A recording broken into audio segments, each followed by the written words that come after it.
Si me preguntáis quién es Santiago Posteguillo, puedo contestaros desde 3 perspectivas diferentes. Si me preguntáis como director del Aula de Cultura, pues puedo deciros que es uno de los mejores ponentes que han pasado por este estrado.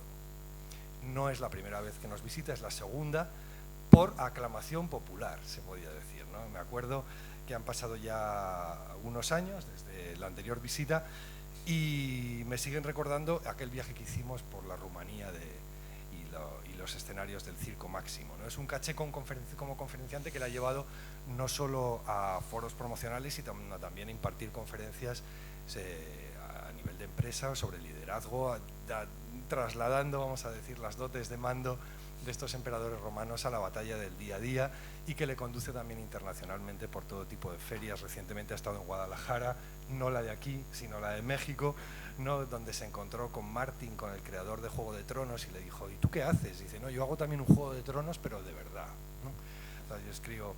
Bueno, si me preguntáis cómo parte de UNIR, de la gran familia de UNIR, os diría que es profesor de literatura en la Universitat Jaume I de Castellón y que estudió literatura creativa en Estados Unidos y lingüística, análisis del discurso y traducción en el Reino Unido. Recientemente también ha estado en Cambridge dando unas conferencias. Y si me preguntáis, para terminar, como Andrés Pascual, os diría que es un gran amigo, que es divertido, que es interesante y que es un buen compañero escritor.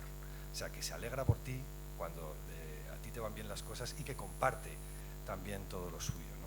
Entonces, hoy nos visita con ocasión de La Legión Perdida, que esperemos todos que la haya encontrado, y estoy seguro que sí, ¿no? Es una novela, como nos dice, de espejos a través del tiempo y de espejos también en el espacio, porque reúne en este puñado de páginas, un puñado grande, ¿sabes? Roma, Partia, la China del Imperio Han y también la India del norte del Kushan, ¿no? Y están unidas por una cosa, por la ruta de la seda, y todas confluyen también en una figura legendaria, que es Trajano, ¿no? De la cual sin duda hoy vamos a aprender mucho, de la mano, como decía al principio, de nuestro primer espada del año, Santiago Posteguillo. Muchísimas gracias por estar aquí, Santiago.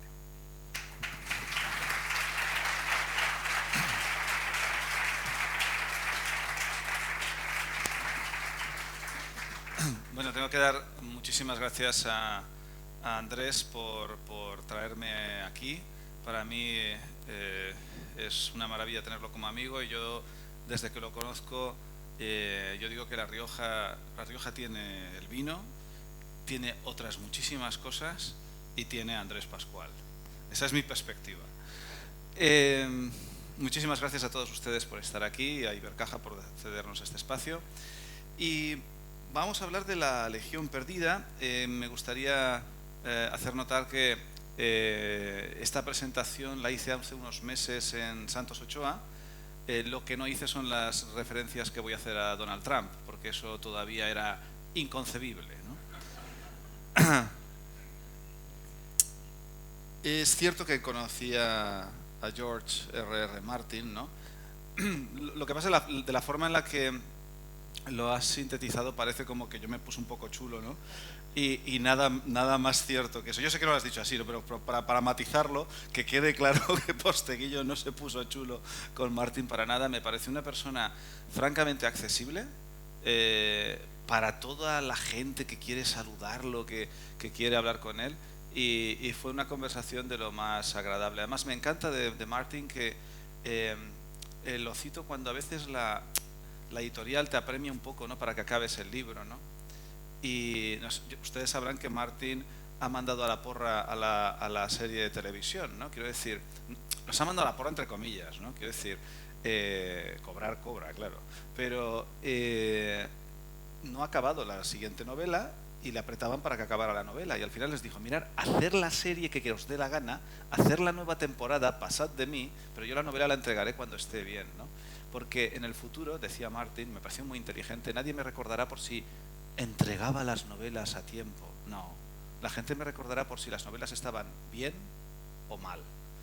Y yo ahí le dije a Martin, digo, yo me descubro ante eso. Además, le saldrá bien la jugada, porque ahora rodarán una temporada como hacen los guionistas, según los guionistas, y luego harán otra temporada según George R.R. Martin. O sea que les va a salir muy bien al final a todos. Pero vamos a La Legión Perdida. La Legión Perdida es la tercera novela de la trilogía de Trajano. En La Legión Perdida yo lo que voy a hacer es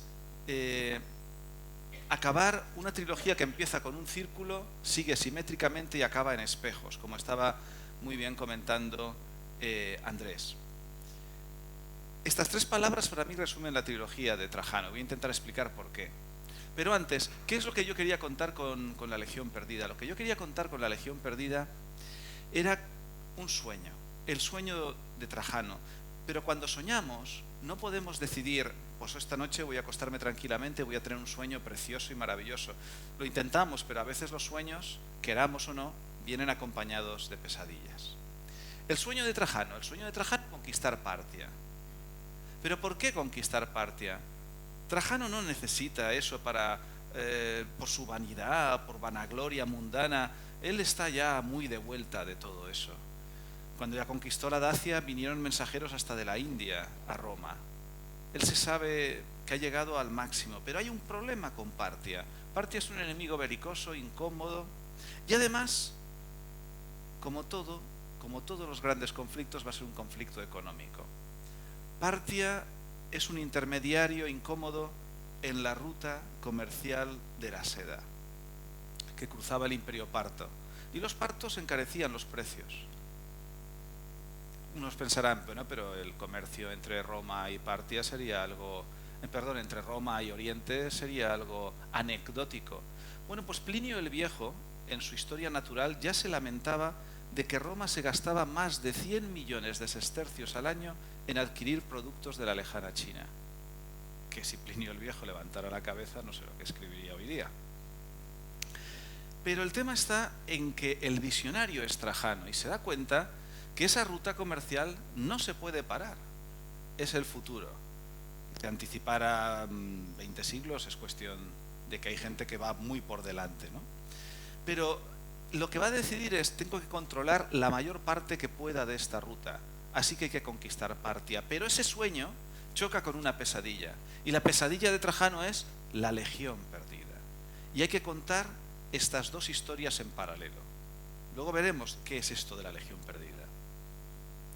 Esto me ofrece el primer esquema de novela con el que voy a trabajar, en un juego de espejos temático, sueño frente a pesadilla, que se lo ilustro con una imagen de la Dama de Shanghái, del final de la Dama de Shanghái, una de las mejores, yo creo que la mejor escena de espejos en la cinematografía universal, rodada por Orson Welles, que la recomiendo.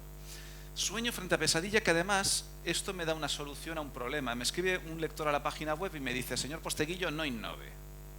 Pues se ve que le gusta cómo hago las novelas, entonces no quiere que las quiere todas igual, ¿vale?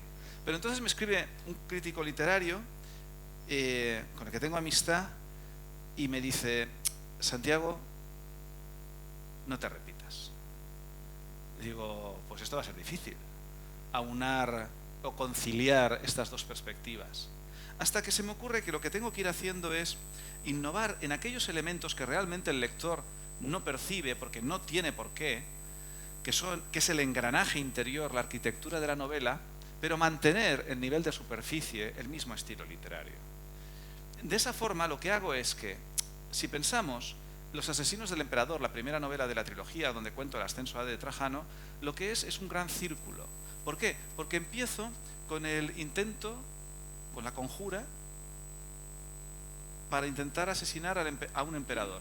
Y cuando no sabemos si esa conjura va a llegar a su fin o no, corto y hago una larga analepsis, un flashback de 33 años y 800 paginillas. Y ahí resuelvo la situación, o sea, llego a la situación donde había empezado y la resuelvo. Muy importante, lo que no puedes hacer en una cosa de este tipo es no resolver ese ansia que le ha quedado al lector al principio. Esto me llevó a un conflicto con los italianos, porque la editorial italiana que me traduce, están traduciendo mis novelas al italiano, tengo varios conflictos con la editorial italiana. Por un lado me siento muy estimulado porque que quieran ir traduciendo todas mis novelas al italiano me ha emocionado, porque algo sabrán los italianos de Roma, ¿no? Entonces, si les parece interesante como se lo estoy contando, es que quizá no esté mal del todo, ¿no? Pero en el caso este, no sé por qué pensaban que la novela esta era un poquito larga, entonces querían partirla en dos. Claro, me negué porque, a ver, lo que les he dicho, yo no puedo empezar a hacer un flashback y no resolverlo. Digo, yo tengo que volver a Roma a hacer documentación, no puede ser que algún lector italiano me quiera apuñalar tal que al pobre Julio César, ¿no? Entonces, me costó, pero los convencí. Lo que no he conseguido es que me traduzcan de forma lógica, es decir, la primera novela que me han traducido en Italia es Africanus, la primera de la trilogía de Escipión. La segunda novela que me han traducido es Los asesinos del emperador, es decir, la primera de la trilogía de Trajano.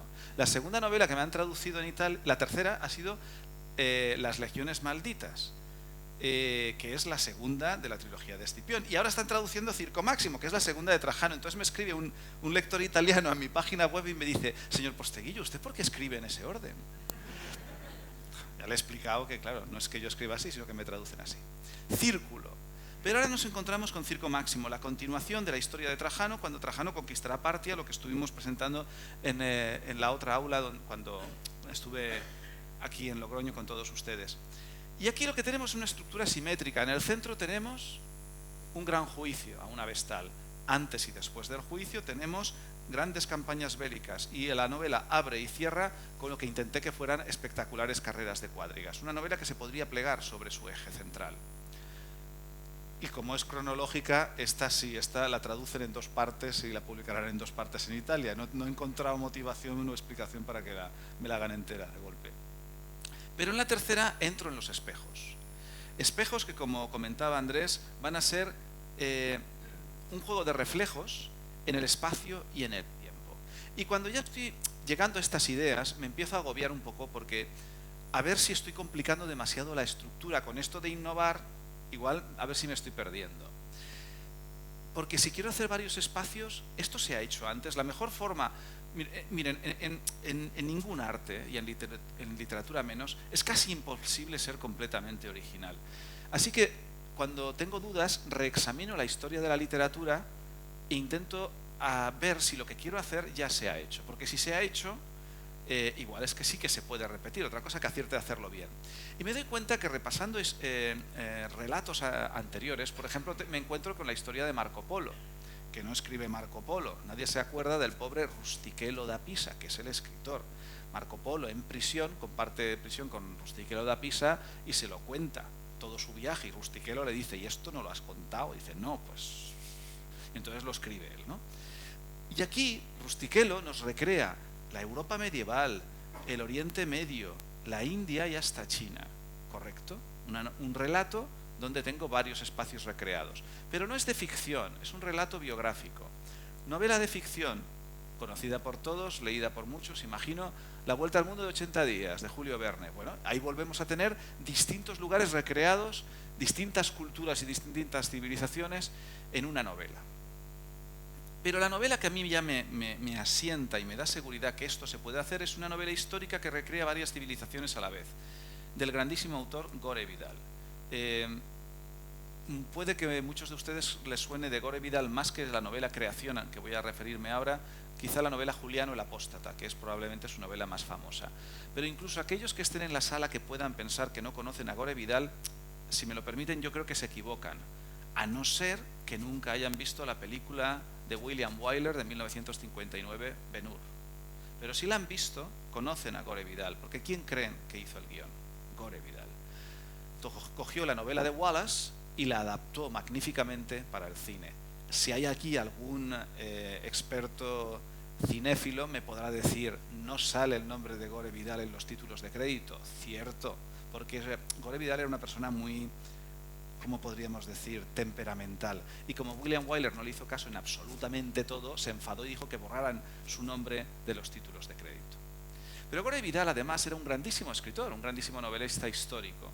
Y tiene esta novela, Creación, donde nos sitúa a un embajador muy culto de la corte del rey persa Darío, a caballo entre el siglo V y IV antes de Cristo, que va a viajar a la Grecia de los filósofos. Y hablará con gente como Anaxágoras. Viajará a la India y conocerá a Buda. Y viajará a China y hablará con Confucio. Y a Confucio, a Buda, a Anaxágoras y otros filósofos les plantea siempre la misma pregunta: creación, ¿el origen del ser humano cuál es? La respuesta está en la novela Creación. Yo no hago spoilers de otros escritores. Pero lo que me interesa es que en esa novela histórica me recrea la civilización griega, la civilización persa, la cultura india de la India y la cultura de China.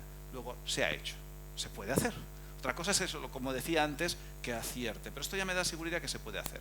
Pero además voy a hacer saltos en el tiempo. Y lo mismo, repaso, estos saltos en el tiempo se ha hecho recientemente, no se ha hecho, Palmeras en la nieve, donde tenemos cómo una familia actual en España se ve afectada por lo que pasó varios decenios antes en la África colonial española.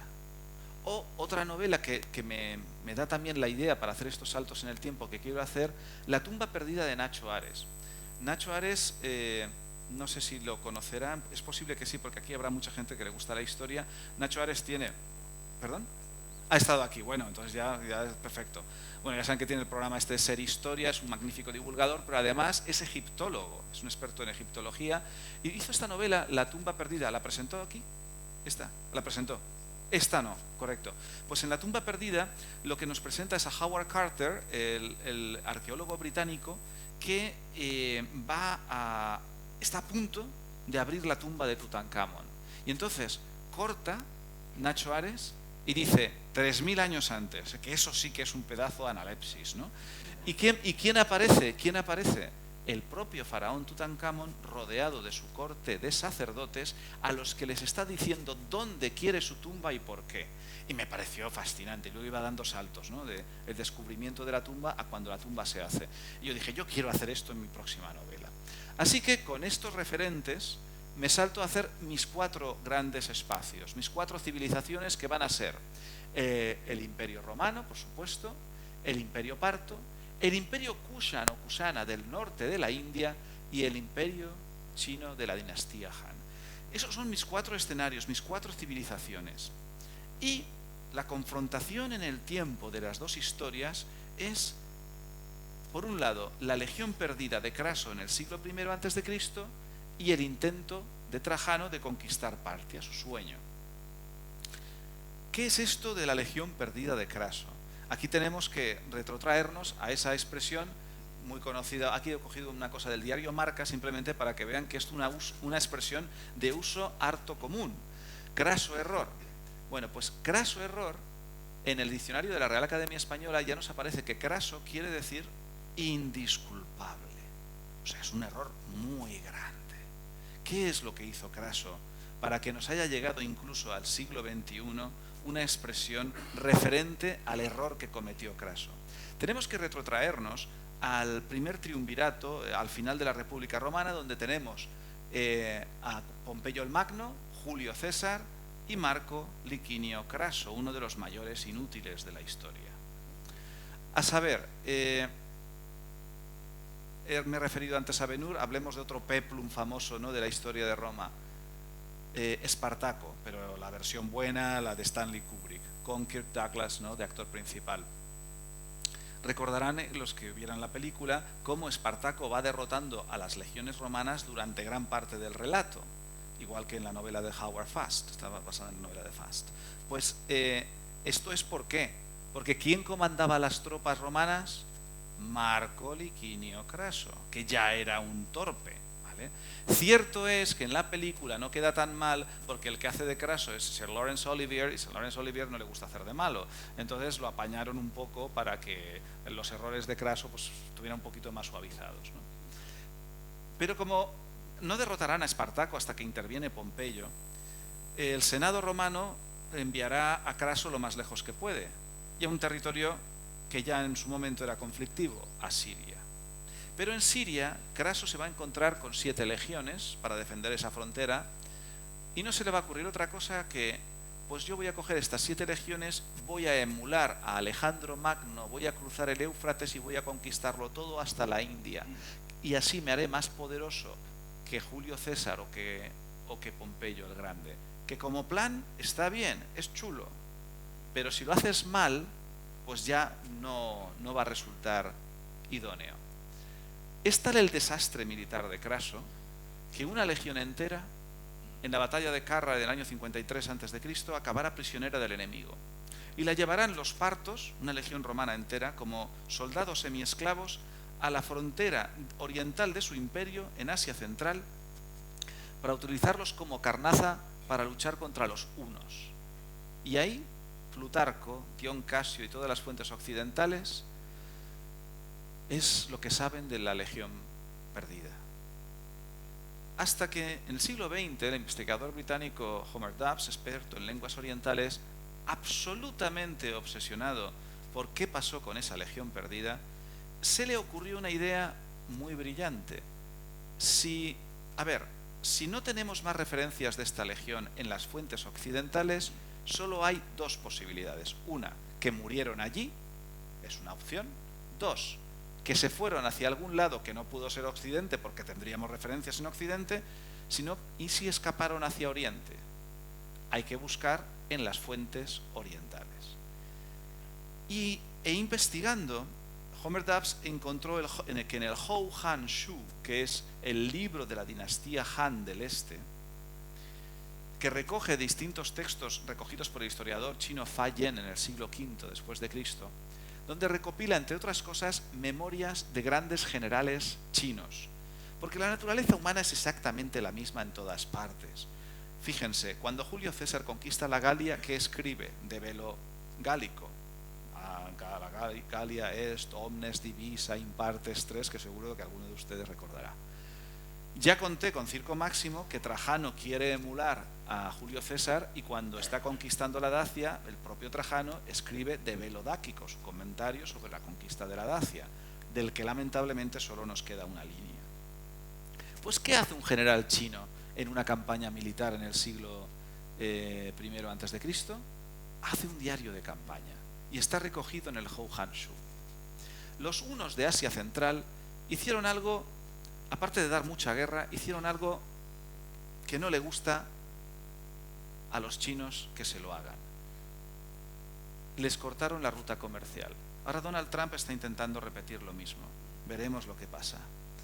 De tal forma que el general Tang cogerá un ejército de 40.000 hombres, cruzará la puerta sagrada de Jade de la gran muralla china y atacará a los hunos. Y todo, según su diario de campaña recogido en el Hou Han Shu, le está yendo razonablemente bien hasta que choca con una unidad mercenaria que los hunos han traído de algún lugar ignoto de Occidente, que el general Tang, palabras textuales, dice en su diario: cuando les arrojamos las andanadas de flechas, esta unidad militar se repliega en unidades cuadradas y todos sus soldados ponen sus escudos rectangulares formando como si fueran las escamas de un pez.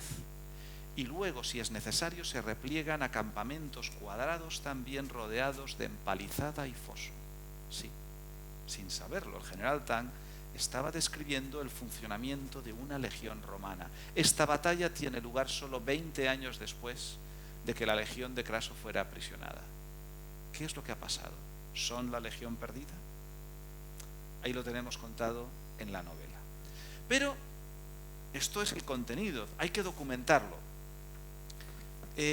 Esta legión se transformará en el tiempo en el fantasma que aterroriza a los soldados de Trajano 150 años después, hasta el punto que Trajano en un momento de la novela dirá: hemos sido derrotados incluso antes de luchar, porque el peor general es el general del miedo.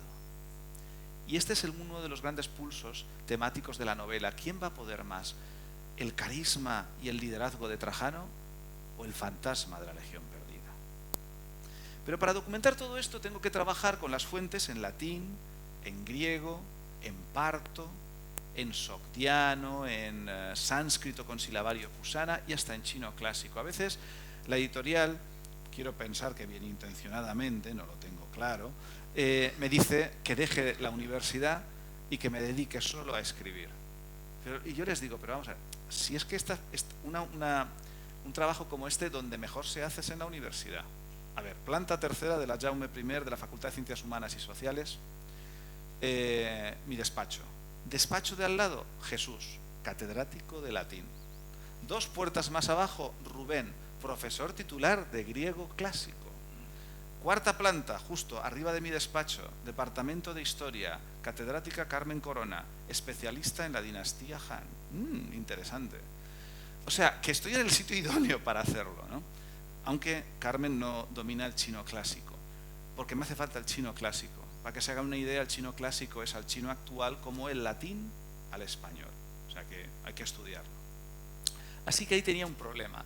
¿Por qué? Porque yo quiero cotejar las fuentes clásicas. Al final conseguí traducciones al inglés de la Universidad de Chicago, del Hou Han Shu y de las memorias del general Tang, pero aún así yo quería cotejar que todo estuviera correcto. Y alguien me dice entonces, pero si todo está en Internet, y es verdad, las memorias del general Tang están en Internet, a un clic de distancia, tú puedes entrar y las vas viendo una a una, están ordenadas perfectamente por capítulos, o sea, es cuestión de echarle tiempo. Como ya se quejan algunos lectores de que tardo entre 2 años y medio y 3 en hacer una novela, para poder leer esto necesitaría aproximadamente 25 años, es lo que se calcula necesario para poder leer chino clásico, no hablarlo, digo leerlo. Nuevamente la universidad sale al rescate, fíjense, me voy abrumado con este problema, además estuve escribiendo a profesores de chino clásico de Estados Unidos que, les tengo que confesar, pasaron de mí, pero como que totalmente, ¿no? No siempre, de cuando en cuando alguno no pasa, ya verán, les voy a dar luego ejemplos de otros que no pasan, ¿no? Pero sí, a veces pues hay gente que no tiene interés en lo que estás haciendo, que es perfectamente respetable. Voy a mi aula de literatura inglesa y americana y me encuentro que han colgado un cartel que pone que hay un curso de introducción a la lengua y cultura de China, porque se ha contratado a la profesora Li Yuansu de Sichuan University, digo yo.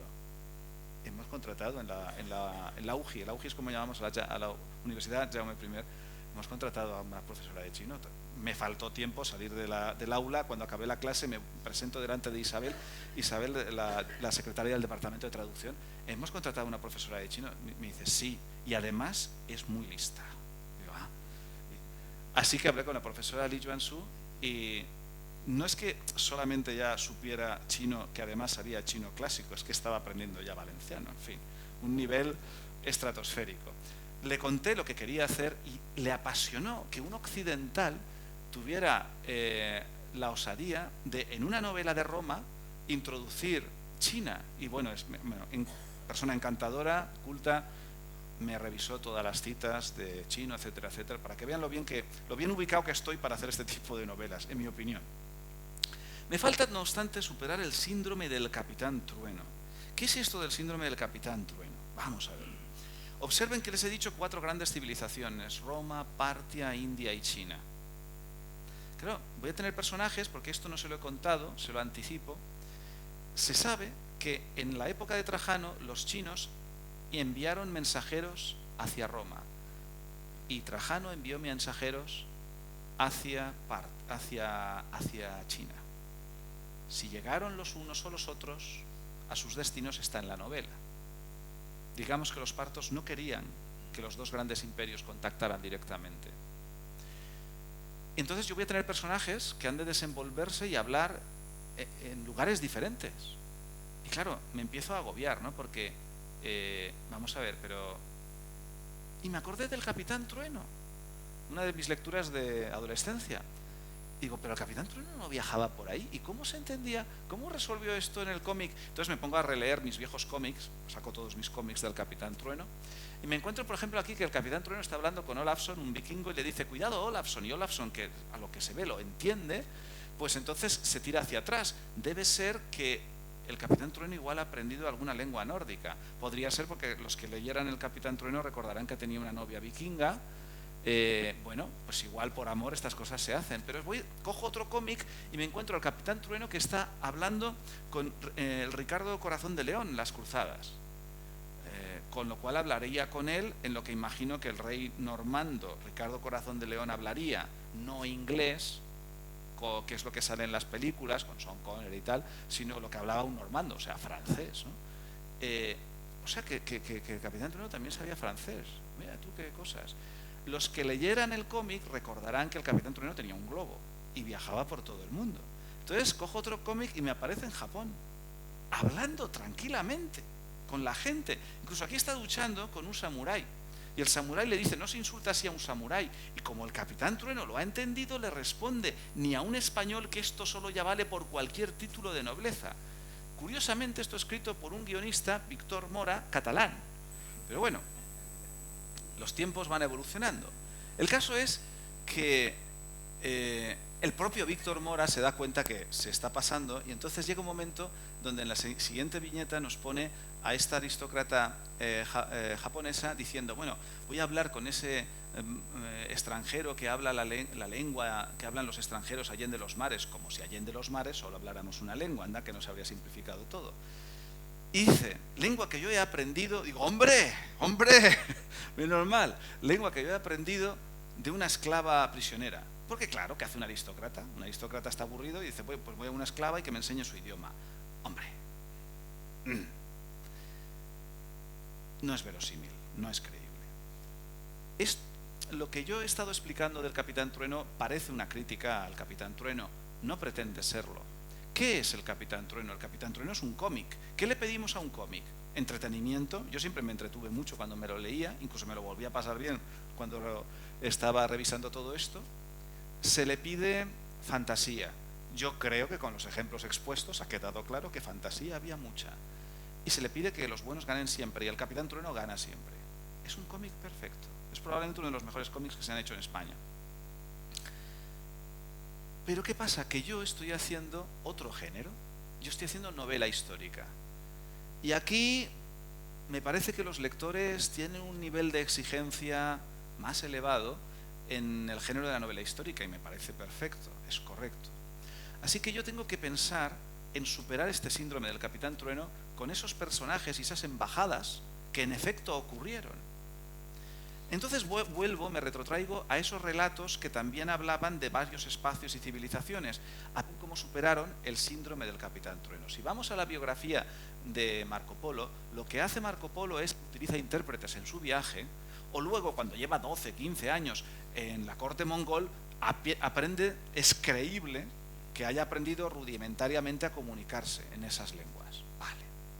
En el caso de un relato de ficción como La Vuelta al Mundo en 80 días, Julio Verne, que es un pequeño gran genio, lo resuelve porque ¿por dónde da la vuelta al mundo Willy Fogg? Por el Imperio Británico. Porque un inglés, por no aprender un idioma, lo que haga falta. Solo está la escala en Yokohama, sería la única que se nos escaparía. Pero el resto es todo Imperio Británico o ex Imperio Británico, Estados Unidos. Pero ven, siguen con el inglés. Y el relato base para esta idea de hacer varias civilizaciones, en el caso del embajador, Gore Vidal lo que hace es que selecciona el embajador, un personaje cultísimo de la corte persa, que aprende los idiomas y estudia las culturas a las que va a viajar antes de viajar. Es decir, que yo lo que tengo que hacer a la hora de recrear este fresco donde se utiliza el latín, el griego, el arameo, el parto, el sogdiano, que es una lengua de la ruta de la seda en Asia Central, el sánscrito utilizando el silabario Kushana, hasta el chino clásico, lo que tengo que hacer es que en el organigrama, a la hora de armar la arquitectura de la novela, he de concebir situaciones de aprendizaje de algunas de estas lenguas para los personajes que vayan a viajar, o intérpretes. Y lo de pensar antes de que empiece la novela, porque si no va a quedar fatal que de pronto llegan a la India y aparece aquí este tal. Hombre, a veces puede ocurrir, pero está mucho mejor que esto lo vaya encontrando el lector, personajes dispersos que luego se van a ir cruzando, que han tenido esas situaciones de aprendizaje. Y con esto podemos intentar superar esto que he llamado yo del síndrome del Capitán Trueno. Me faltan dos cosas para tener todo lo necesario para escribir la novela. Me falta, antes de eso, reflexionemos que hemos innovado en estructura, pero he mantenido en el nivel de superficie capítulos cortos, el ritmo más intenso que le he podido dar, con muchísimo diálogo, una narrativa lo más cinematográfica que puedo, muy visual, y además un lenguaje relativamente sencillo, porque ya hemos complicado bastante la arquitectura, los espacios, los saltos en el tiempo, ¿no? Me faltan dos cosas entonces: superar el test de Bechdel y pagar una deuda a Trajano. El test de Bechdel. Vuelvo otra vez al cómic, en este caso al cómic norteamericano. La autora de cómic Bechdel que nos presenta una tira cómica con dos personajes femeninos andando por la calle, donde una le dice a la otra: oye, ¿por qué no vamos al cine? Y la otra le responde: no, yo no voy al cine a no ser que la película cumpla 3 normas. 1, que tenga personajes femeninos con nombre. 2, que esos personajes femeninos con nombre hablen alguna vez a solas entre ellas. 3, que hablen de algo que no sea hombres. Y termina: la última película que pude ver es Alien. Este test que ilustra cómo de sexistas o de machistas son los relatos de todo tipo, en cómic, en cine, en televisión, y esto es trasladable a la literatura, es controvertido. Hay gente que dice, bueno, esto es un feminismo exagerado, bien, es una opinión. Otros dicen, bueno, desde el otro extremo te dicen, no, bueno, pero es que incluso superando ese test, el relato puede ser sexista. Vale. De todas formas, me parece estimulante como propuesta pensar, oye, ¿y el relato que estoy construyendo supera el test de Bechdel? En mi caso me lo planteé desde hace mucho tiempo y lo hago con cada novela.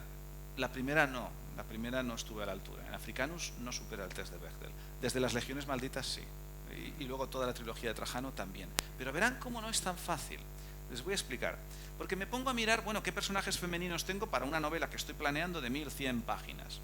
Pues tengo, esto es el test de Bechdel, tengo a Alana y a Tamura. Alana, guerrera sármata, Tamura, su hija. Tengo a Plotina, la mujer de Trajano. Eso es lo que tengo. Cuando estoy montando la estructura de la novela, pues hombre, como no ponga a la guerrera sármata a hablar con Plotina, la mujer de Trajano, no sé de qué, ya me dirán ustedes cómo superamos esto. Hombre, está un poco pobre, ¿no? Para 1000 páginas, 3 personajes femeninos. Así que hay que releer la historia. Primero, ¿por qué pasa esto? ¿Por qué me pasa esto? Pues esto pasa, y me pasa en cada una de las novelas que hago del mundo antiguo, porque si pensamos en las fuentes que yo utilizo, las fuentes clásicas, ¿cuáles son? Dion Casio, Plutarco, Suetonio, Flavio Josefo, Plinio, Juvenal, Plauto, Tito Livio, Polibio. Lo van viendo. No hay ninguna mujer. Toda la historia, hasta relativamente hace poco tiempo, la han escrito los hombres. Desde Heródoto hasta mitad del siglo XX, cuando empieza a haber historiadoras. A este razonamiento hay algún caballero que me contraargumenta, me dice, suele ser caballero, me dice, bueno, pero Santiago, también es lógico en tanto en cuanto que la mujer no estaba en posiciones de relevancia en aquellos momentos, no como ahora que, gracias a Dios, pues se ha ido. O sea, no lo dice por fastidiar, lo dice por intentar explicar este fenómeno, ¿no? Digo, puede ser, pero ¿y si hacemos un repaso de la historia antigua a ver si realmente no hay mujeres relevantes para mi relato? Así que me pongo a releer a Dion Casio, a Plutarco, a todas las fuentes clásicas, y me voy encontrando que, por ejemplo, una princesa parta, una hija, y no es esta mujer, ahora llego a ella, una princesa parta. Me dice Dion Casio y Plutarco que cuando Trajano está luchando contra el emperador Osroes, una hija del emperador Osroes cae prisionera de las tropas de Trajano. ¡Wow! Una hija del emperador enemigo, hombre, esto es un personaje que puede tener su aquel, ¿no? Da juego. Además, yo sé que una princesa parta, por educación, como todo aristócrata parto, sabe griego clásico. Y Trajano sabía griego clásico, luego superado el síndrome del capitán Trueno entre ellos. Podían hablar. Hablaron. ¿De qué? La imaginación se me dispara. Pero, ¿cuál era el primer punto del test de Bechdel? Personajes femeninos con nombre. No se me ha quedado el nombre de la princesa parta. Tengo otra vez que releerme a Dion Casio y Plutarco. Parece que tenga uno una cerrazón. ¿Y saben cómo llaman Dion Casio y Plutarco a esta princesa parta? La hija de Osroes, la hija de Osroes y la hija de Osroes. Bien. ¿Puedo yo pasarme 1000 páginas? La hija de Osroes se levantó, la hija de Osroes entornó los ojos, la hija de Osroes se sentó. ¿O cuántas páginas va a resistir probablemente una lectora antes, incluso un lector, antes de escribirme a mi página web y decirme, pero por favor, hombre de Dios, póngale un nombre al personaje. ¿De acuerdo? ¿Y qué nombre tiene una princesa parta de la dinastía arsácida del siglo II? Porque yo, en ese momento, no tengo ni idea. Opción 1. Técnica serie de televisión Hispania. Nos lo inventamos. Salía un ibero en la serie de televisión Hispania y me ponía muy nervioso en la serie. Y decía, soy Nerea, soy ibera, soy Nerea. Nerea, nombre griego. Yo soy ibero también, soy Darío, nombre persa. Hombre, no cuesta tanto. Tú pones en Google nombres iberos y te sale un listado. Y luego llamas, si quieres, a un catedrático de historia antigua para que te certifique que la cosa está bien. Vale.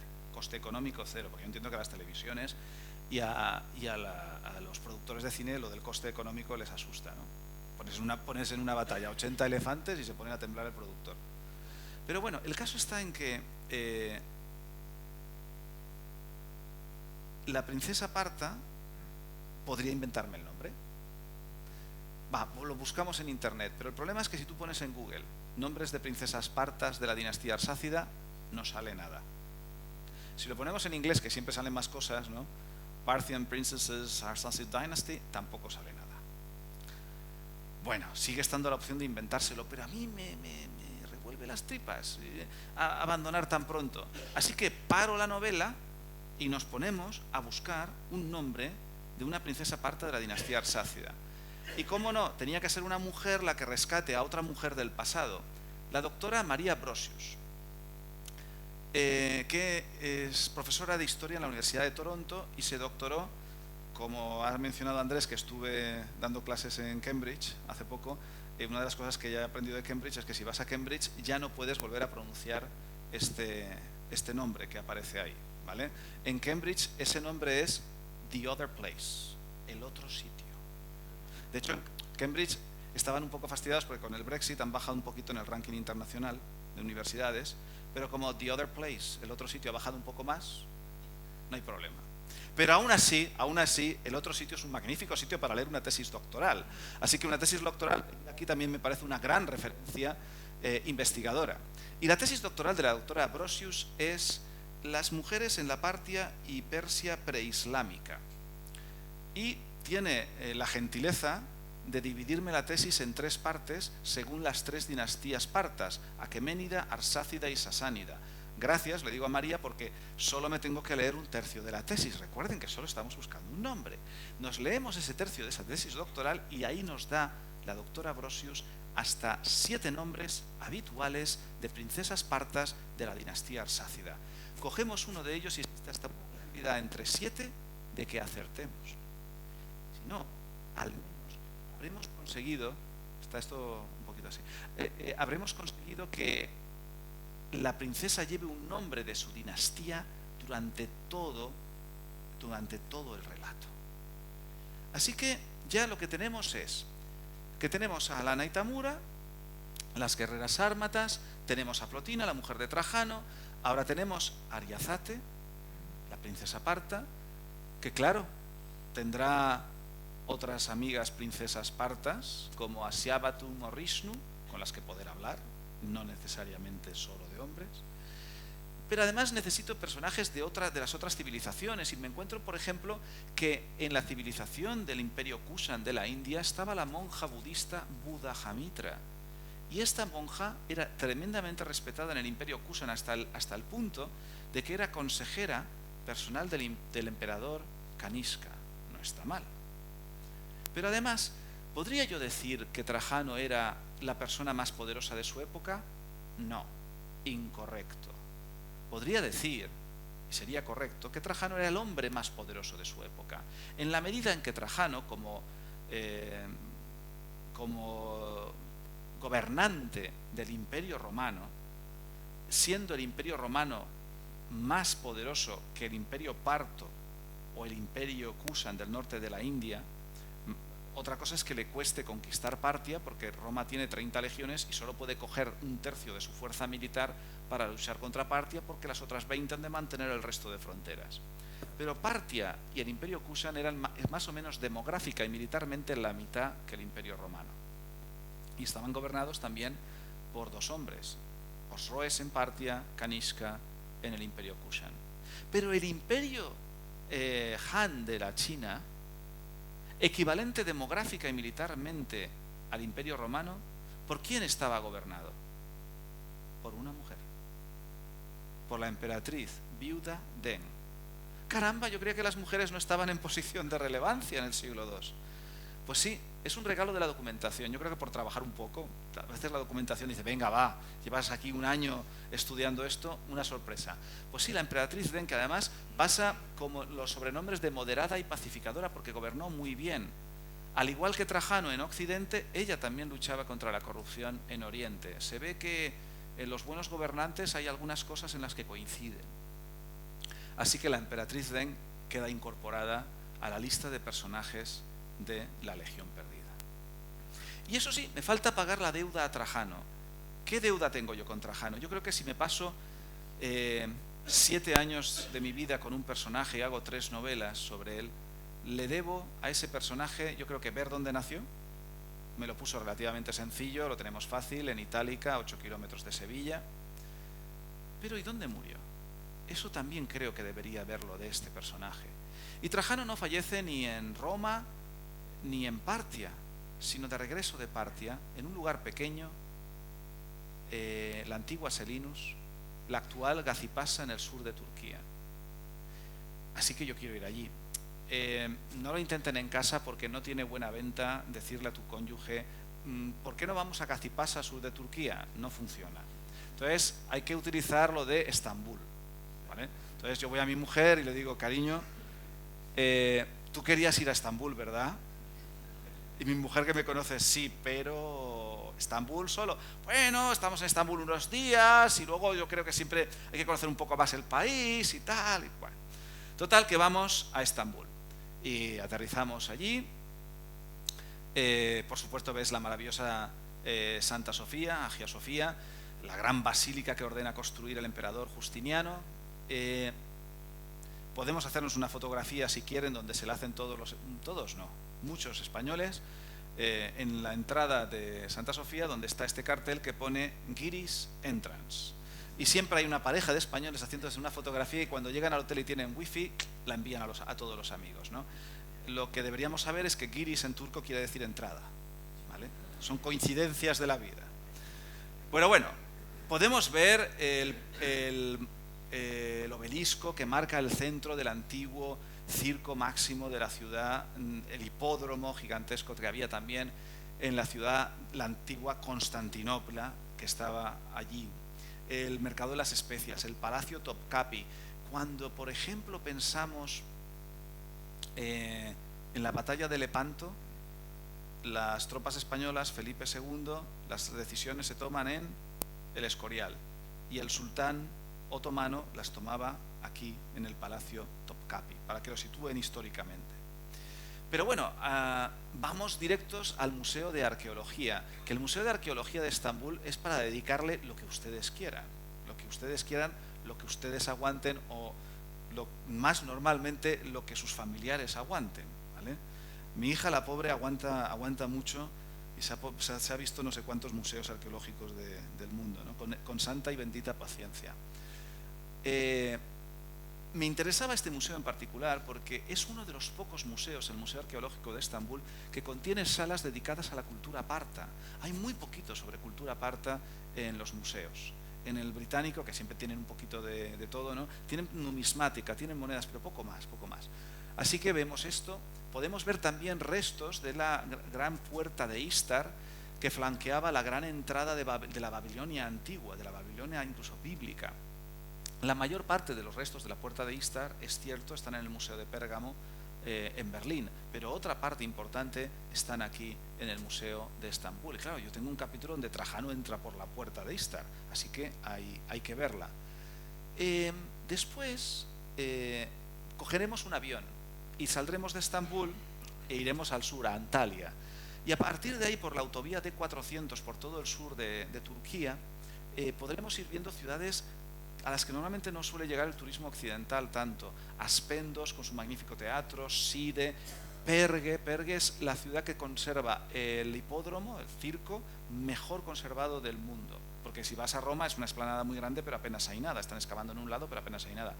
En cambio, en Pergue quedan gran parte de las gradas. Es apasionante. Lo que pasa es que yo sé que cuando uno va a Turquía, ves Estambul, que es absolutamente impresionante, y luego tienes Afrodisias, Éfeso y Troya al lado. Si no vas como yo, obcecado, que quieres ir a donde murió Trajano, rara vez se llega a estos sitios, ¿no? Pero es muy recomendable.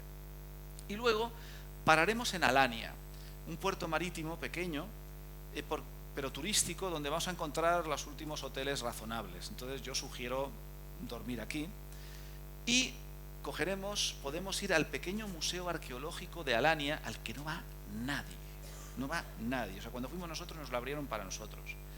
Es un museo muy pequeñito, pero que está francamente bien, donde tenemos mapas incluso indicando dónde murió Trajano. Todo esto lo sé porque descubrí otra tesis doctoral de la doctora Claudia Winterstein, doctora en arqueología por el Instituto de Arqueología de Berlín, cuya tesis doctoral se titulaba El monumento funerario a Trajano en la antigua Selinus, actual Gazipasa, sur de Turquía. Y yo me dije, esta mujer me interesa. Le escribí a ver qué pasaba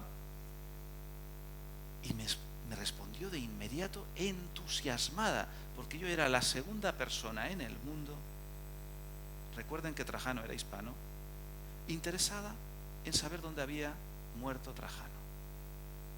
Así que me envió todo tipo de fotografías, porque ella ha sido la directora de las excavaciones del monumento funerario a Trajano.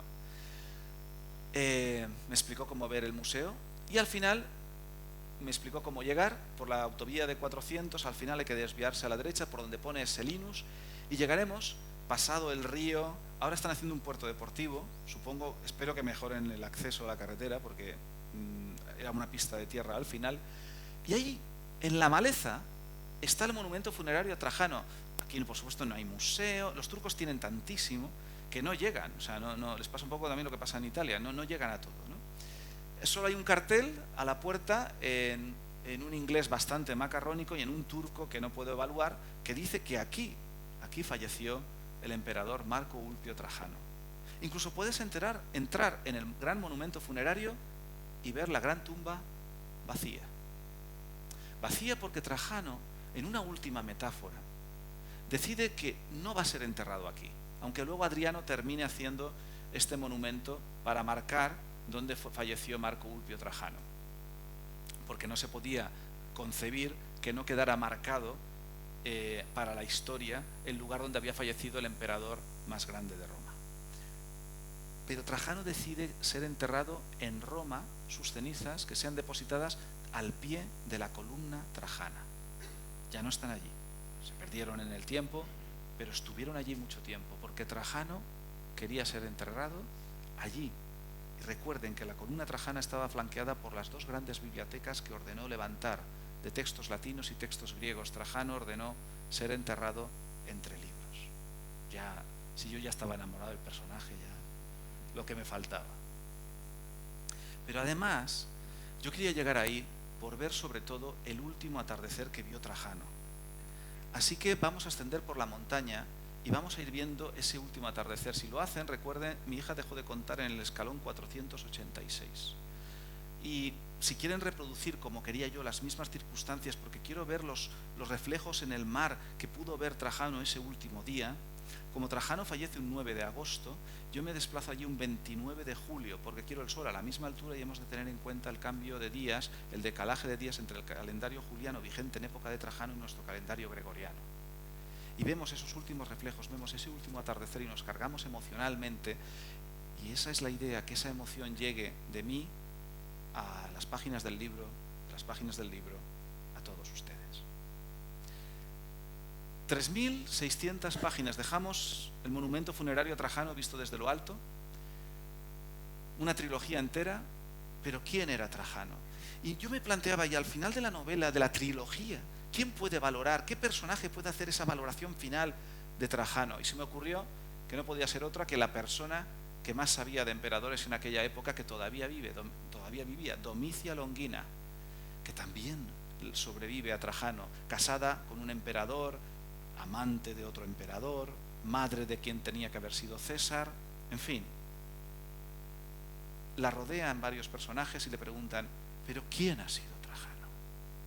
Y Domicia Longina, entre sorbo y sorbo de su copa de vino, preguntará, ¿quién ha sido Trajano? Y responde ella, a sí misma y a todos, Trajano ha sido un emperador demasiado grande para una Roma demasiado pequeña. Muchas gracias.